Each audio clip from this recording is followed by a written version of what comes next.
All right, so yeah, hi, my name is Max Kreminski. I am a computational media PhD student at UC Santa Cruz and also an indie game developer. And today I'm going to be talking about gardening as a mode of play. What exactly that is, we're going to take a little bit of time to get into.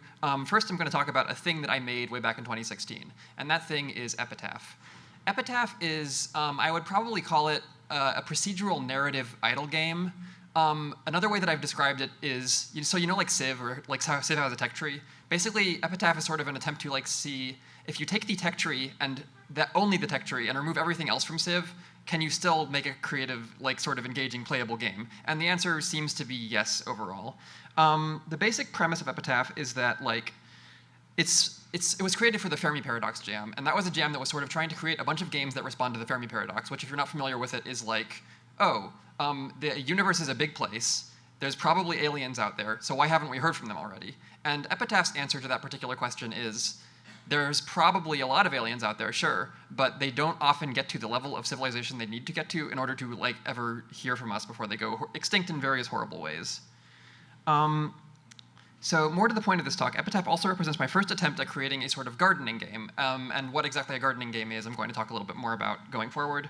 But basically, gardening games are a thing I want to see a lot more of in the world. And Epitaph sort of places the player in this role of guiding or helping to develop or nurturing a bunch of procedurally generated alien civilizations that are sort of young civilizations. They're starting to emerge. They don't have a whole lot of like technology things figured out yet. And what you can do as the player is either sit back and watch them as they sort of struggle to make their way in the world and eventually die off in various horrible ways, or occasionally teach them new technologies, introduce them to things like, how to make tools, or how to hunt for food, or stuff like that. Ideally, with the goal of helping them survive to the point where they don't go extinct and they end up like living and making it to the stars, and it's possible to win, but most people don't, and stuff like that. So you can only intervene every so often because of like the prime directive or whatever. And basically, the idea is that you can eventually get to a point where the civilization makes it to the stars partly based on your guidance, but also partly on their own. And you're sort of placed in this nurturing role over a generative system that does stuff on its own, but you can also sort of influence its guidance or influence its direction or development. So this talk is about gardening as a mode of play, and some of you at this point might be wondering, what exactly does this have to do with roguelikes? What's all this about gardening? This is the roguelike celebration. I want to hear about the certain kind of game that we all play that has like roguelike stuff in it. And the answer that I have to this question is something that took me a little while to figure out. I was sort of sitting there in this very building last night, sort of revising my slides, trying to figure out like what I wanted to say, and eventually got to a point where it's like, so there's a few different things that I find super interesting about roguelikes. They're one of the only kinds of games that sort of make central, like, core use of procedural content generation or generative methods as, like, necessary to the design of the game. Without PCG, you can't really have roguelikes. They don't really work. Another thing about roguelikes that's sort of unique is that they don't bend over backwards to serve the player. So a lot of games very much are sort of like interested in putting the player at the center of the world, at shaping the world around the player, making sure everything is sort of responding to and created for the player in a way that sort of excludes the world as its own thing. And that sort of dovetails into the third point here, which is that roguelikes, unlike a lot of other games, are really actually trying their level best to be worlds. And what I mean by that is sort of complicated. So last weekend I was in Canada and someone asked me a question and I came up with a sort of totalizing framework that classifies all of video games into 3 big categories. So far I'm pretty happy with this framework. We'll see how I feel about it in like a year or so. You can track me down to the next roguelike and ask me how it turned out for me. But basically the idea is that there's these 3 basic kinds of games. One of them is games that are trying to be contests or rituals. And these are the things where you're sort of like doing the same actions over and over again, sort of reenacting these basic sets of things that happen over and over again. There's not really a whole lot of narrative to it. There's not really a whole lot of like parallel worldiness to it. It's just a thing that you do.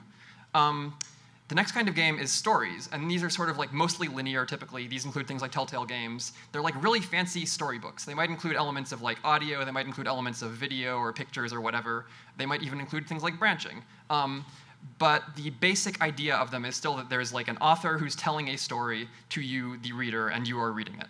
And then there's the third kind of games, and these are the kind of games that I find myself like mostly interested in practice, and these are the games that are trying to be worlds. They're trying to be sort of these parallel things to our own sort of real world that exist independently of our own real world, and that the game is actually really more of like a window into that world where you can sort of like look in on it and poke it and sort of like do things to it, but it continues to exist even when you, the player, are not necessarily interacting with it or even looking at it.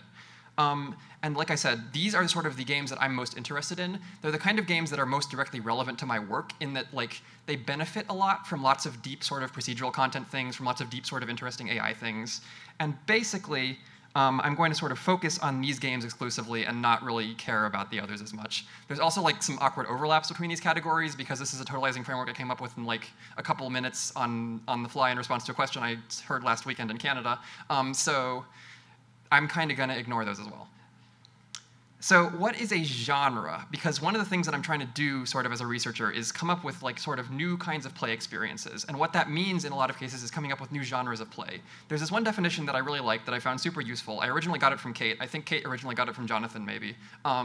And it's a collection of mutually supportive design patterns. So basically, like you have these design patterns that are all sort of reinforcing one another, that sort of shore up the weaknesses in one another. And as soon as you add like a couple of the design patterns that constitute a genre to your game, or whatever it is you're designing, it starts to make more sense to add basically all the rest of them, or at least most of the rest of them, because of the ways in which they sort of naturally reinforce one another, naturally patch over the holes in one another, stuff like that. And another way of phrasing this really is that a genre is sort of an attractor in design space. And what this means is that basically a lot of my work is like sort of trying to map out the contours of design space, find the things that lead to like these sort of like black holes that you get pulled into naturally when you design things, because when you find one of these attractors, you happen to be sort of designing something that's in the neighborhood of it, and you find yourself being pulled inexorably in this design direction because it just makes sense based on the constraints of the problem you're working on and what you want to achieve as your design goals.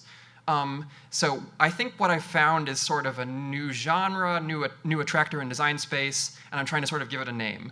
And that name is gardening. So when I say gardening as a mode of play, what I really mean is that there's sort of a class of play experiences that I have found to be similar across a wide variety of different kinds of games. Games that are superficially like not exactly the same thing. They're not considered to be a genre in and of themselves. But they all produce the same sort of experience in me of enjoying what I call gardening. And I'm sort of going to try to like poke at that and figure out what exactly gardening is in this talk. So there's a bunch of different games that produce these sorts of gardening experiences for me. There's things like Neko Atsume, idle games in general. And these introduce design patterns that are about like, oh, we have this sort of world that it's generating itself, it's sort of working in the background, the player doesn't necessarily need to look at it for things to happen, and it keeps on going no matter what. We've got things like SimCity and like City Sims in general, and even other kinds of like more simulation-y, strategy-ish games that are very much about like worlds that sort of develop and grow over time. But these place the player in more of a controlling sort of role. And then you've got things like Dwarf Fortress and other sort of roguelike-y peripheral sort of things that are also sort of like incorporating lots and lots of generative aspects and trying to sort of create these worlds that live and grow on their own. So there's two main things that I sort of think of as being what constitutes gardening, basically. These are the things that I call nurturing and customization. And these are sort of like the pleasures of gardening play or whatever. Nurturing is sort of, it's about like watching a system grow and sort of feeling like you have a hand in guiding the direction of its growth, even though you don't have total control over its growth. And this is something that you can see in a lot of idle games, in things like A Dark Room, for instance, in things like Animal Crossing and all sorts of like similar things like that. And customization is sort of about like fussing over aesthetic decisions, like sort of trying to leave the world better than you found it, all that sort of thing. Now, often these things aren't considered like sort of core aspects of game design. They're often sort of like peripheral in the games that feature them. So you don't come to a game necessarily for gardening dynamics, for this nurturing or for this customization experience. There are games that I think people play more for those reasons, but they're not often featured as like the reason you would play a game. And so I think what I'm sort of trying to get at here is that there's this problem with solipsism in a lot of games, and this sort of is what prevents me from enjoying them. There's this great Scott McCloud comic that sort of illustrates, or well, it's from Understanding Comics by Scott McCloud, and sort of illustrates like what I mean by this. He says, when I was very young, I had a recurrent daydream that the whole world was just a show put on for my benefit, that unless I was present to see things, they just sort of ceased to exist. And what this immediately reminds me of is this GIF that went around social media a couple weeks ago, I think, maybe a couple months ago now, where it's sort of demonstrating this common performance optimization technique for 3D games called frustum culling, where basically there's like the things that the player is not looking at are not loaded in the world. They're not being rendered. They're sort of not being real when you're not looking at them. And so this is a very surface level sort of articulation of what is meant by this solipsism problem. But I think you can see this in other kinds of game systems too, where the world is often sort of bent around the player, shaped for the player to such an extent that if the player is not looking at a thing, if the player is not interacting with a thing right at this moment, it might as well not exist. So there's this great talk by Meg Jayanth from GDC 2016, I think, that is sort of like, it's called Forget Protagonists, Writing NPCs with Agency for 80 Days and Beyond. It's a fantastic talk, you should all go look at it. And it's sort of trying to get at like the problem with solipsism in games and why this makes games less than they could otherwise be. And they were sort of working on this game called 80 Days, which is sort of a retelling of the Jules Verne novel Around the World in 80 Days.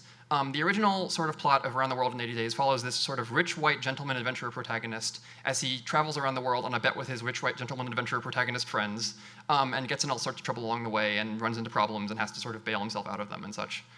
What they wanted to do with this game, though, well, hang on, I'm getting ahead of myself. This guy sort of sounds like the ideal game protagonist in a lot of senses, right? Like he's definitely a person who has the world at his disposal. The world's sort of bending to his needs, and like whatever he needs from the world, he can find a way to get it, basically. And because the world is being shaped around him, he makes for like sort of the ideal protagonist of an open world game where the world is at the player's fingertips. There's definitely like a strand of game design rhetoric that is pushing for games in which the player can go anywhere and do anything, and this is sort of the best thing possible.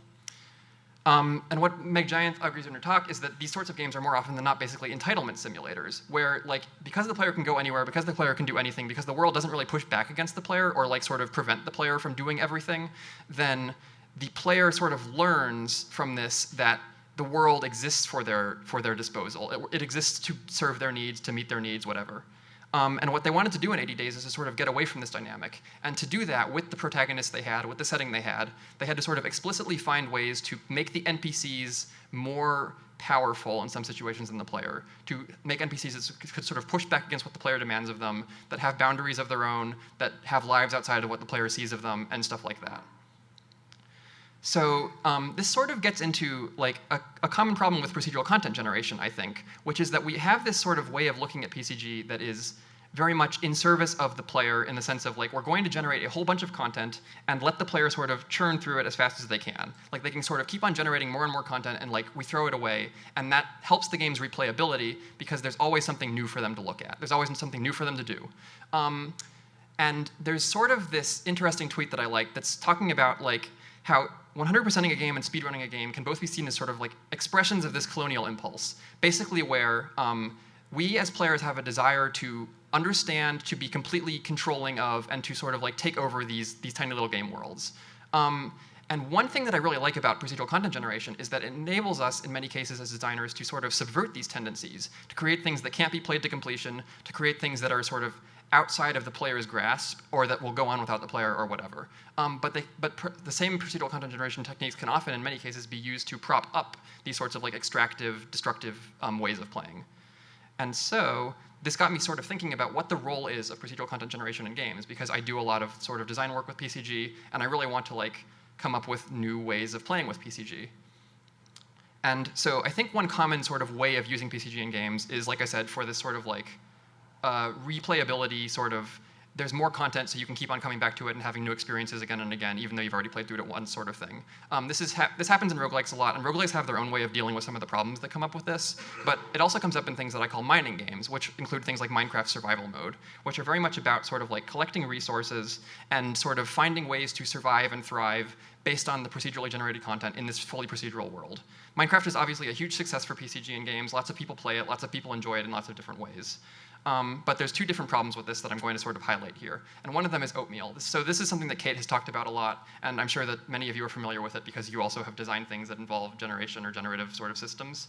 And this is the problem where basically you can generate as many mathematically, technically distinct, unique bowls of oatmeal as you want, but the player is just going to look at them in many cases and see a lot of oatmeal.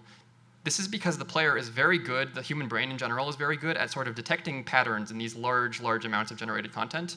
And if they can only like sort of see, so it's a perceptual uniqueness thing, basically. Like if they can't see the differences that are meaningful to them, then they sort of start to not see the differences at all. And so we as designers need some way beyond mathematically larger numbers of possibilities to keep players invested, to keep players interested in coming back to a game over and over again. And the second problem is sort of colonialism, right? Because you've got this sort of interesting world that we're generating for the player. We sort of populate it with all these interesting things. There's ore in the walls of the caves. There's chests that you can open, find treasures. There's NPCs that have interesting lives and are going about their business in the world and whatever. And so this is fantastic, right? The player loves to come into these worlds and sort of do their thing.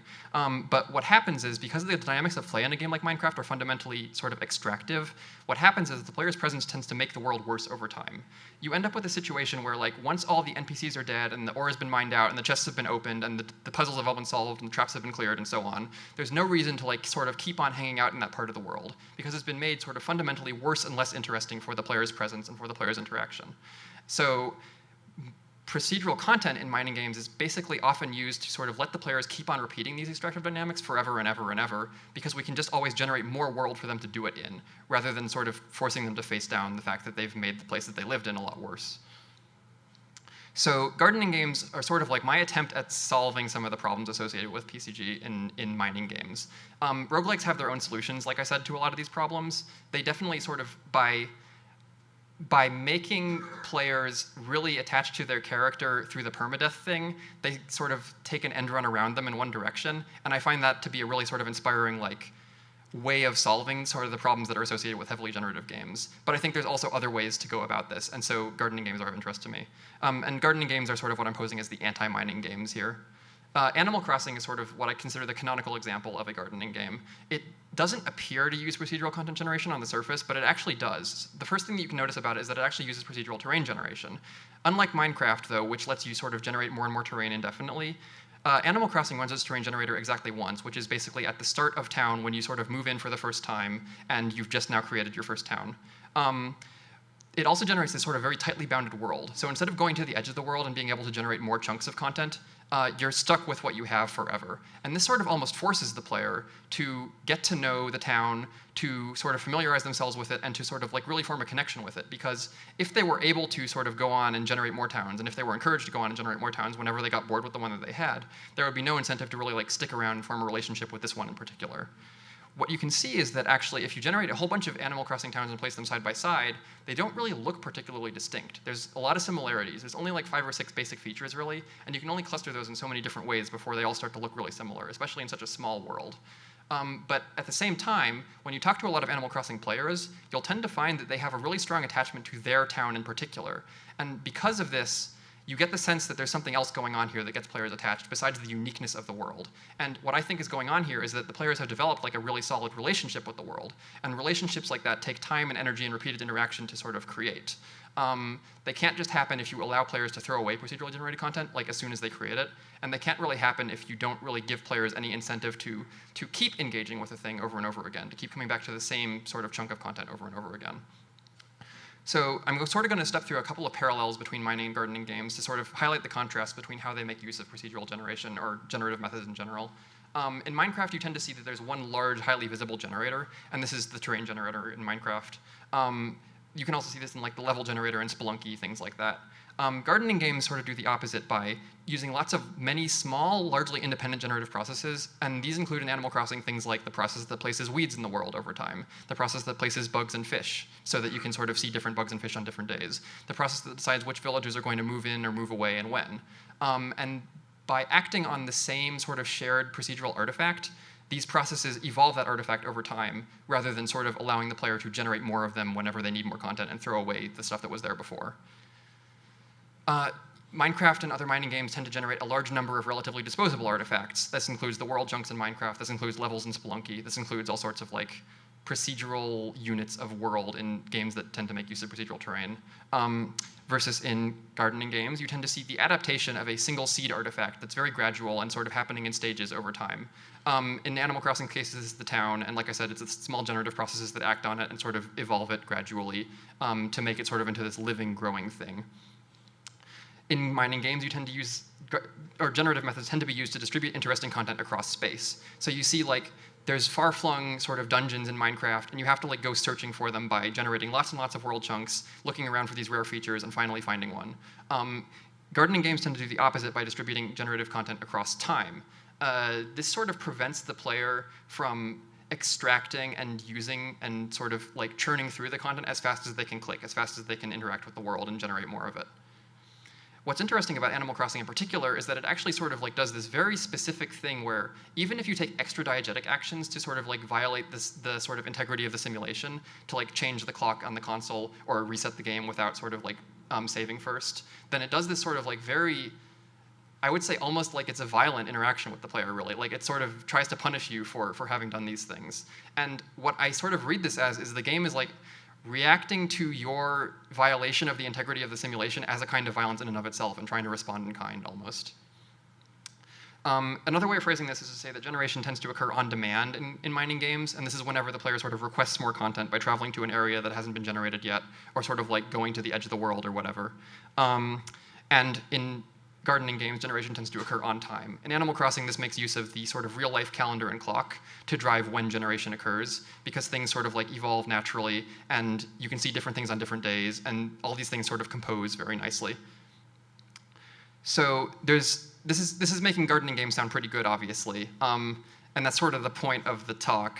But at the same time, I also want to sort of address the way of looking at gardening itself as a kind of colonialism, or as a kind of like sort of top-down controlling way of looking at games.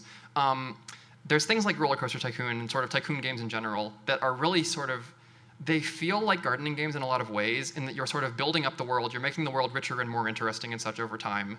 But at the same time, you're also sort of using it and extracting from it to your own ends all the same. Roller Coaster Tycoon is sort of a weird example here because the world will not sort of like grow or change particularly without the player's involvement. But you can also see this in games like sort of strategy games. Stellaris is a big example here, where even though the world will sort of evolve, you're still sort of charged as the player with extracting resources from it, extracting value from it, and sort of shaping it to your needs. In Animal Crossing, you can actually see a trend towards this kind of gardening as colonialism mode of play over time, where in newer games, for instance, you're sort of positioned as the mayor and in a sort of position of control over the town, whereas this is something that did not happen in the previous installations in the series.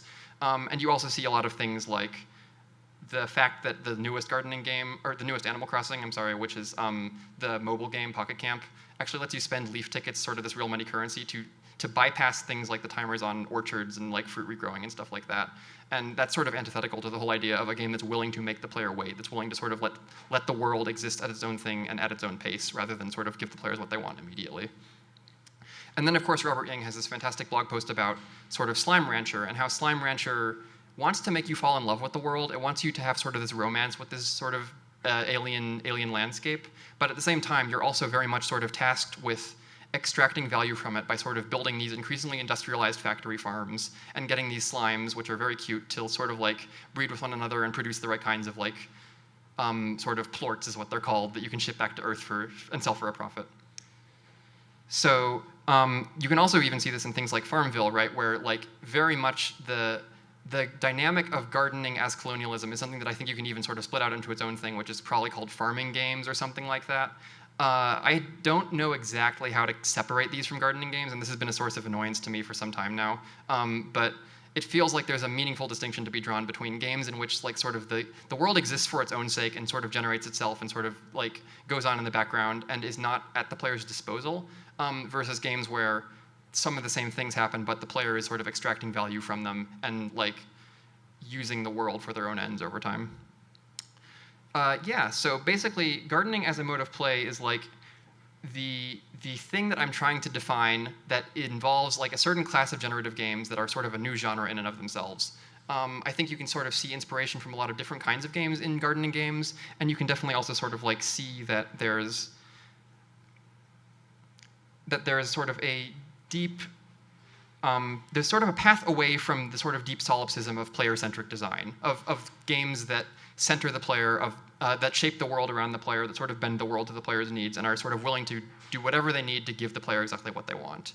I think there's also sort of a natural alliance between roguelike developers and gardening game developers in that we're both sort of really committed to the development of games that make heavy use of procedural content generation, to games that sort of are willing to sort of say no to the player or resist the player or push back against the player. And also, we're sort of all committed to this idea of games as worlds, games as things that can exist like in and of themselves and go on existing and go on existing and go on existing, even if the player doesn't necessarily care to interact with them every day or like play with it right this moment or whatever. So I'm hoping that I will be able to sort of take some of the inspiration that I've learned from roguelikes and adapt them into sort of exploring this new genre, exploring this new design space, and that is what I am going to do with the stuff that I'm doing in the next sort of few years here, or at least the next year. I don't have details on this project yet, but it's called Story Gardens, and it'll be great. Okay, so thank you.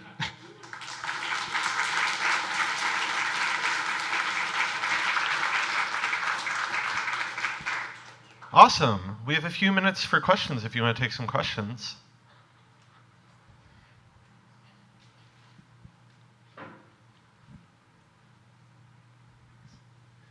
Hi, Max.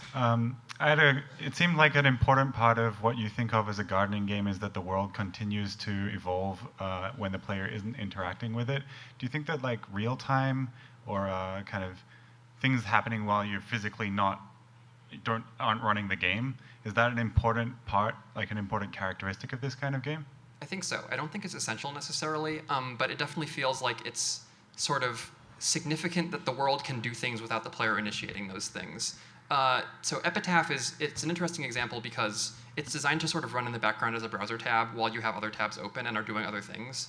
And it plays best, I feel like, when you have it in that situation. But also, if you go away from the browser, like close the browser and come back to it, that sort of like invalidates the state of the world and sort of creates a fresh world instead. So I think there's a compromise to be made between like things that only exist while the player is sort of at the console but not necessarily like attending to it, versus things that totally exist like in parallel with the real world, no matter what, as long as the player allows them to continue. I think this is kind of implied in your talk, but do you think it's morally bad for players to exploit the natural resources of a virtual space? So this is sort of something that I'm not totally sure about myself. I think that the sort of entitlement games argument, or entitlement simulators argument, is that by allowing players to sort of engage in these exploitative extractive dynamics repeatedly, it sort of teaches them that that's an okay way to exist, which is something that I'm not totally sure I'm totally on board with. But more broadly, I also think it only necessarily is like the case in games where the game is trying to be a world, basically, and not the other kinds of games that I was sort of like talking about as like contests or rituals or like sort of the story types of games. There's also sort of like a weird digression to go down where it's like, do you actually believe that it's a bad thing inherently, or is it just sort of like whether the player has like sort of this lesson that they learn from these sorts of dynamics that they take with them into the real world? And I don't think that it's a morally bad thing to exploit simulations like for their own sake. I'm more concerned with like, do players get enjoyment out of these things and then sort of translate that into like how they live normally? Okay. One more question. And then this really interestingly lined up for me with Jongwoo's talk from yesterday about like resources for the person to manage, and I was curious if you had any thoughts about like whether your garden would have a metric of like beauty or something like that. Mm-hmm. Yeah, so I don't know that I thought about like sort of metrics for things like that. I feel like I almost am sort of resistant to the idea of measuring things like that in like on an algorithmic or in a simulation sort of level, because it feels like the world should exist for its own sake and not as a thing to like sort of have a number that goes up as improved by the player. But I don't know. It seems like there's also interesting things to be done with like what you're measuring and how you're measuring it that can be used to sort of like encourage different interesting dynamics of play. And I'm totally curious to see if there's anything else in that space that like measures unusual things and sort of uses that to like reflect back at the player what's interesting or what they should do in the world or something like that. all right, thank you so much. Thanks.